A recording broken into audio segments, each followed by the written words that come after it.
یه روز شما تصمیم گرفتی که روز خوبی داشته باشی و تصمیم گرفتی امروز رو خیلی خوب رقم بزنی، ولی اتفاقاتی خواسته یا ناخواسته رخ میده که روز شما رو خراب میکنه. مثلا شما میبینی شد 4-5 به کل اون برنامه‌هایی هم که امروز به خودت قول داده بودی انجام بدی، برنامه‌ریزی کرده بودی، نرسیدی. دو تا انتخاب داری: یکی اینکه حالت بد باشه، چرا امروزت اینطوری شد، امروزم از دست دادم، خودتو سرزنش کنی، دیگرانو سرزنش کنی، یا بنا به هر دلیلی اجازه بدی که ادامه اون روزم اون شکلی سپری بشه.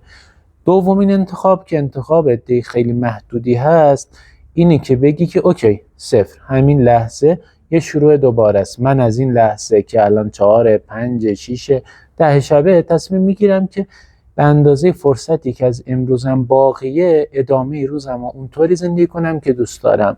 اگه قرار بود کتابی بخونم 3 ساعت میخواستم بخونم، اوکی، الان شاید نتونم 3 ساعت بخونم، ولی 1 ساعت که میتونم بخونم. پس اون لحظه یه شروع دوباره است، یه تولد دوباره است، یه تحوله که من ادامه روزم اونطوری که میخوام خلق کنم تا شب وقتی میخوابم یه احساس رضایت درونی داشته باشم.